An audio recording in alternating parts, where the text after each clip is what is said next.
Olá pessoal, vamos então a mais uma aula desse capítulo 7 de sólidos, a última aula, e nós vamos falar sobre a densidade de estados. E a ideia da densidade de estados é parecido com o que a gente fez no modelo de Sommerfeld. Lembra, apareceu da ideia de que frequentemente a gente precisa calcular grandezas que dependem grandezas físicas que dependem dos estados eletrônicos, né? Ou seja, de como os elétrons estão distribuídos nos diferentes estados eletrônicos. No caso do modelo de Sommerfeld, dependia somente do vetor de onda K. Aqui eu tenho que fazer a soma não só nos vetores de onda K permitidos, mas também nas diferentes bandas de energia, né? Então é uma soma dupla em N e K, né? Para cada N, então, ou seja, para cada banda de energia, o somatório deve ser feito sobre todos os valores possíveis de K, e a gente escolhe a célula primitiva do espaço recíproco, de forma que a gente vai contar, então, ter certeza de contar os estados somente uma vez, então, né? E a gente escolhe a primeira zona de Brillouin para fazer essa soma, e esse 2 aqui na frente já dá conta do fato de cada estado com número quântico N e K, eu poder acomodar dois elétrons com um componente do spin, componente Z do spin, mais ou menos meio. Tá? Muito bem. E a ideia, né, a exemplo do que a gente fez no capítulo 2, nós vamos converter essa somatória numa integral, levando em conta que o volume ocupado no espaço recíproco por cada ponto K é 2π ao cubo sobre o volume do sólido, volume mesmo do cristal no espaço direto. A granulosidade dos estados, o que é? É o passo entre diferentes estados K, né? É de 1 sobre NJ. Esse NJ é um número muito grande, porque normalmente a gente vai ter um número muito grande de células primitivas do espaço direto numa direção, na outra e na outra, né? Para um cristal macroscópico real. Então, e a gente pode fazer, então, ao invés de calcular a grandeza Q maiúsculo, a gente pode calcular o valor da grandeza Q por unidade de volume do sólido, fazer o ΔK ir para o volume para o infinito, ou seja, o ΔK vai para zero, aí fazendo os ajustes como a gente fez lá no capítulo do modelo de Sommerfeld, a gente pode então aproximar o valor da grandeza Q por unidade de volume por essa integral, então, na verdade é uma soma em N, né? Porque eu tenho que fazer isso para cada uma das bandas, e para cada banda eu faço a integral dentro da primeira zona de Brillouin dos vetores de onda possíveis K, né? E aqui o Q de NK é como a grandeza física que depende, então, dos números quânticos N e K. Bom, a ideia, então, é a gente definir o que a gente fala densidade de estados, né? Então, se a gente compara com o que a expressão geral que a gente deduziu lá no capítulo de Sommerfeld, né? A densidade de estados, no fundo, é converter essa integral em K numa integral em energia, em que eu possa escrever, então, a grandeza Q, não em função de N e K, mas em função da energia, e multiplicar pela quantidade de estados com aquela energia e aí fazer a integral na energia, né? Então, é como se fosse fazer não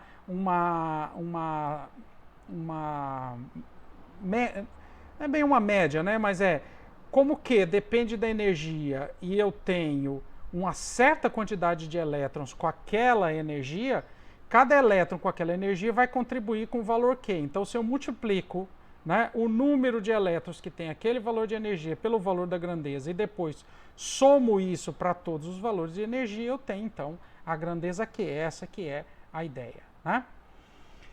Bom, a densidade de estados aqui, a densidade geral de estados, eu posso separar em partes que vêm de cada banda, né? Então eu posso definir a densidade de estados como uma soma das densidades de estados por banda, né?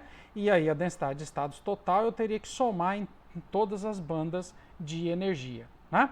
E se a gente faz uma comparação, então quem seria o Gn de E seria o que sobra, então, se eu coloco tudo dentro da somatória em N, e o que sobra então seria a densidade de estados para a banda N.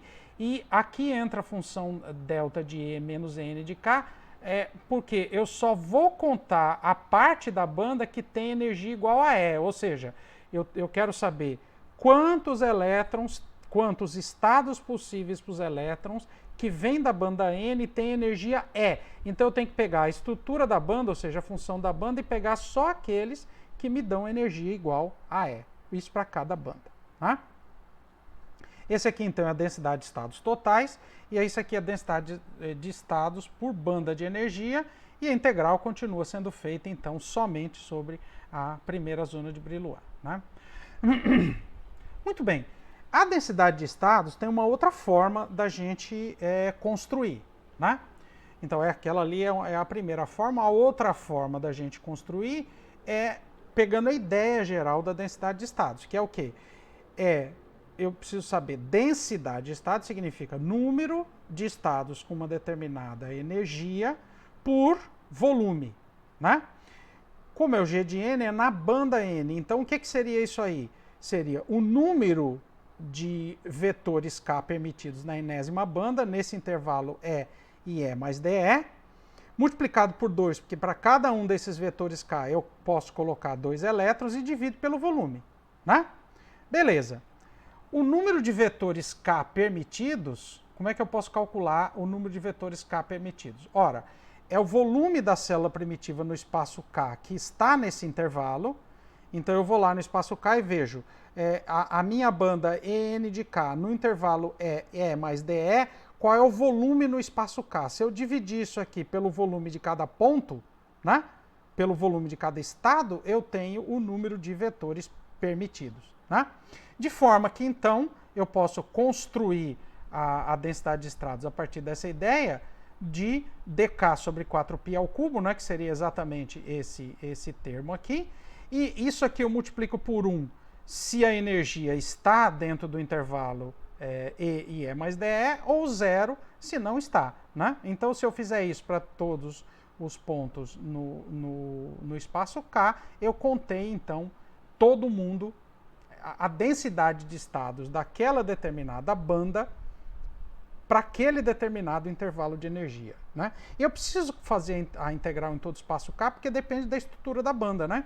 Então eu posso ter, por exemplo, uma banda que tem uma forma complicada, eu estou pegando um intervalo de energia, então eu tenho alguns pontos K aqui que estão dentro daquele intervalo, outros pontos com outros valores de K mais para frente, outros pontos com outros valores de K mais para frente, e tem pontos daquela banda que estão fora do intervalo E mais DE de interesse. Então, quando eu integro dentro da primeira zona de Brillouin toda, eu tenho certeza de que eu contei todos os estados que caem dentro daquele intervalo E e E mais DE, certo?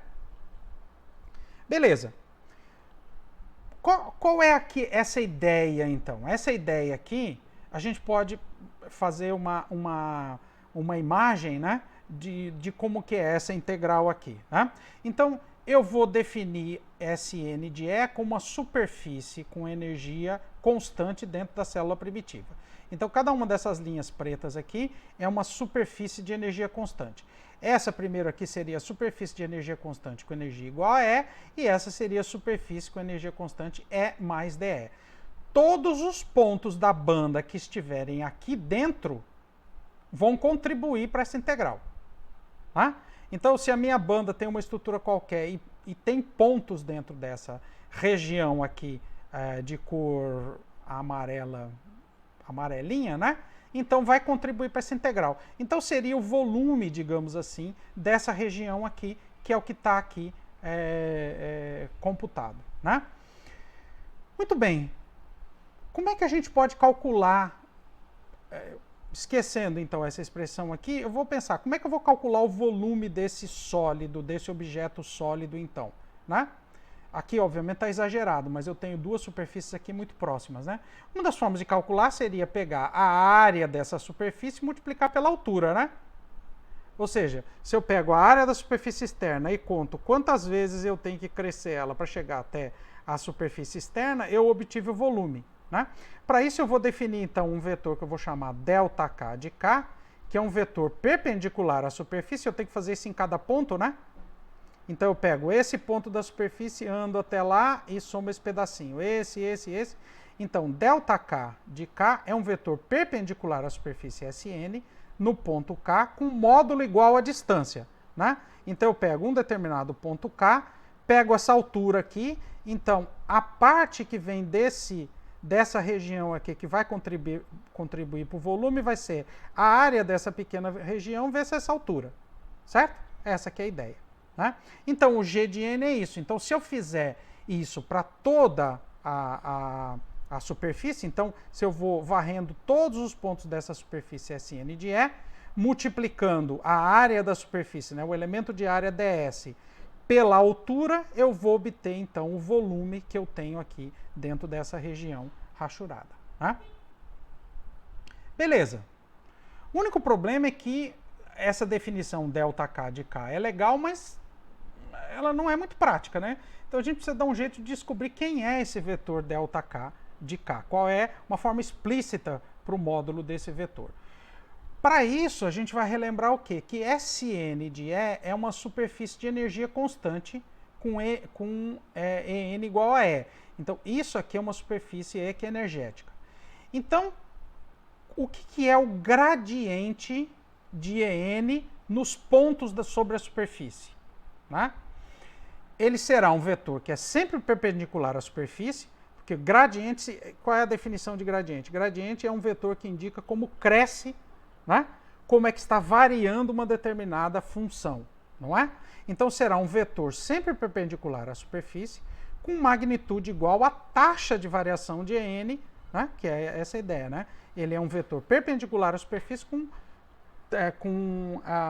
igual à taxa de variação de EN em termos de K.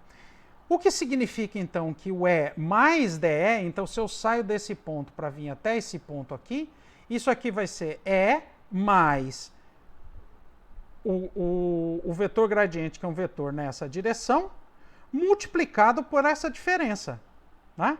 Por essa diferença que tem aqui. Então, é um vetor nessa direção que indica quão rapidamente a função varia, vezes o ΔK, né? Que seria fazer uma expansão, né, em série, fazer uma aproximação do DE, da distância total em energia daqui até aqui, por uma aproximação linear, né, tá certo?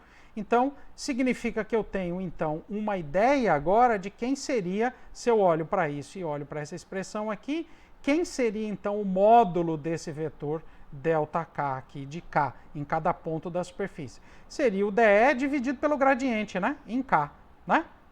Pronto, beleza. Então, eu tenho agora uma forma explícita, porque DE é uma coisa conhecida, gradiente em K do EN de K é conhecido, porque em tese, quando eu vou calcular a densidade de estados, eu já tenho as equações para todas as bandas, os EN de K. Então, eu só tenho que calcular o gradiente de cada equação.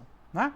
Então, se a gente combina esses dois resultados, a gente chega para uma expressão do Gn de E, que é integral sobre a superfície, né, de energia constante. Então, eu pego qual é a superfície de energia constante associada à banda N e faço uma integral de superfície dessa grandeza 1 sobre o gradiente em K de N de K. E o 4π ao cubo vem lá de trás do elemento de volume no espaço K que a gente já computou. Essa expressão, então, relaciona a densidade de níveis da banda N com a estrutura da banda em questão. Veja que do lado de cá eu só tenho informações que dependem de como ou seja, depende de quais são as soluções da equação de Bloch, né, para o termo periódico de K. Só depende de como são as funções N de K. Porque qual é a superfície de energia constante? Depende de como é N de K. Qual é o gradiente de N de K? Depende de quem é o N de K.